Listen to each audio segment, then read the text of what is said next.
tuganire ijambo ry'Imana.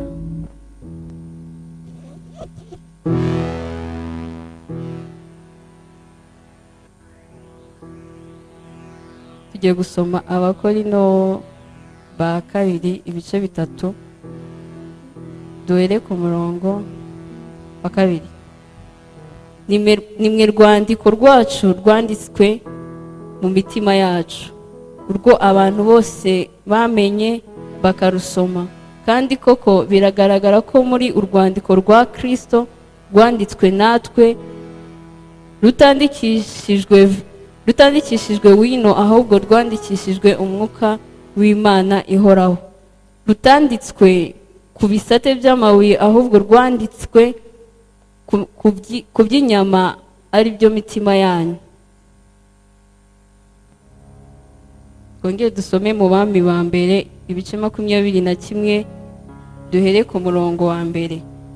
Umutwe w'amagambo aravuga ngo Ahabu anyaga Naboti uruzabibu rwe. Kandi hariho umugabo witwaga Naboti w'i Yezereli, yari afite uruzabibu i Yezereli hafi y'ibwami kwa Ahabu umwami w'i Samariya. Ahabu abwira Naboti ati, mpa uruzabibu rwawe kugira ngo ndugire igihambo cy'imboga, kuko ari hafi y'urugo rwanjye. Zaguha urundi ruzabibu ruruta ubwiza, cyangwa washaka naguha ibiguzi byarwo ku ifeza. Naboti abwira Ahabu ati, biragatsindwa n'Uwiteka kuguha gakondo y'abasogokuruza banjye. Aya magambo niyo tugiye kuganiraho mu minota mikeya. Hagiye habaho amateka atandukanye twumva muri Bible ba Paulo babayeho.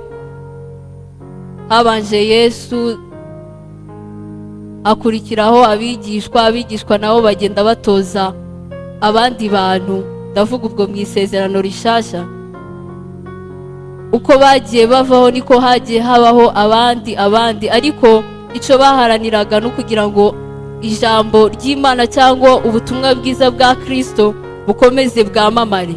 Haleluya! Bukomeze bwamamare, ntibuzigere buzimira. Ariko ntibyanashoboka kuko ari ubutumwa butandukanye, nk'uko ibyo twiga ndetse n'ibyo twiga bigenda bikurikirana bitandukanye n'ijambo ry'Imana. Icyo nshaka kuvuga ni uburyo bagiye basiga umurage, nabyita nk'umurage w'ubutumwa bwiza ku bana b'Imana. Ari nayo mpamvu uyu munsi natwe twabimenye, twabisigiwe n'abatubanjirije, tugenda twibutswa n'Umwuka Wera dusoma ijambo ry'Imana kugira ngo dukomeze turusheho kubimenya. Ahangaha Paulo yandikira Abakorino arababwira ngo ubutumwa bwiza twahawe nibwo bwanditswe n'Umwuka w'Imana mu mitima yanyu.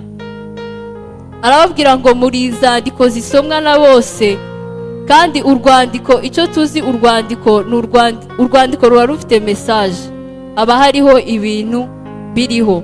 Rero urwo rwandiko ngo turi izandiko, nawe uru rwandiko rufite message itangwa runaka. Arababwira ngo ntago izo zandiko zanditswe n'ikaramu isanzwe, ngo ahubwo rwanditswe n'Umwuka w'Imana. Haleluya! Ni ukuvuga ngo ibyanditswe biri muri twebwe cyangwa inzandiko turizo zanditswe n'Umwuka w'Imana. Uwo Mwuka w'Imana wabyanditse he? Wabyanditse mu mitima yacu. Bishatse kuvuga ngo umukristo aho ari hose hari imessage abarimo gutanga, hari message abarimo gutanga bitewe n'icyanditswe mu mutima wiwe. Hari ukuntu bajya bavuga mu buzima busanzwe ngo akari ku munwa akari ku mutima gasesekara ku munwa. Ni ukuvuga ngo ikintu cyose kiri mu mutima wawe, ikintu cyose kiri muri wowe imbere, nubwo wabihisha gute ariko bigeraho bigatunguka inyuma. Rero ibiri mu mitima yacu, niba turi abana b'Imana, turi Abakristo, ni ukuvuga ngo ibyanditswe mu mitima yacu byanditswe n'Umwuka w'Imana, hari ubireba bikamuha message runaka. Tumaze gusoma kuri Naboti ubwo Ahabu umwami umwami w'Abisiraheli yamubwiraga ngo mpa kuri urwo ruzabibu yari yarahawe na ba sogokuruza, yari yarahaweho gakondo, yari yarasigiwe n'abagiye. aha baramubwira ati mpa ibyo ngibyo nzaguha n'ibirenze ariko umpe ibyo ngibyo. Naboti aramubwira ngo biragatsindwa n'Imana kuguha gakondo yanjye. Nyuma ukomeje ubona ukuntu Ahabu yagiye ashaka yagiriwe inama n'umugore we, bigeraho ngo baramwica kugira ngo babone ibyo ngibyo. Icyo nashatse rero kubabwira muri iki gitondo nk'iki ngiki, ntugurishe gakondo yawe. Muri no minsi abantu barimo kugurisha ibintu by'Imana, ibyo Imana yabahereye ku buntu kandi by'agaciro, bakabigurisha ibindi bintu bidafite umumaro, bakabigurisha ibindi bintu bidafite umumaro kugira ngo bunguke ibyo bibwira yuko ari byinshi cyangwa bibafitiye umumaro. Ariko icyo nshaka kubabwira, gakondo twahawe ni y'umumaro, kandi wirinde kugurisha ibyo ngibyo mu buryo bwose bushoboka. Haleluya. Sinzi niba murimo kubyumva, ariko mugomba kubyumva mu izina rya Yesu. Ntimugurishe ibyanditswe mu mitima yanyu, ntubigurishe, ntubisimbuze ikindi icyo ari cyo cyose. Turi kubyumvikana? Naboti aravuga ngo biragatsindwa, sinshobora kurekura ibi ngibi naho byagenda bite, naho ubigumeho, naho bakwica ko Naboti ndatekereza ntago byabutunguye, byageze aho bamwica ariko ntiyabivaho. Tubona uburyo ki Yesu Kristo ndetse n'intumwa bagiye batotezwa kugira ngo bareke ibyo ngibyo, ariko babigumyeho. Rero namwe mugume kuri ibyo ngibyo mwizeye. Ndabwira abizeye bafite ibyo bizeye, bafite umwami n'umukiza mu buzima bwabo, bakire Kristo, bafite byinshi byanditse mu mitima yabo.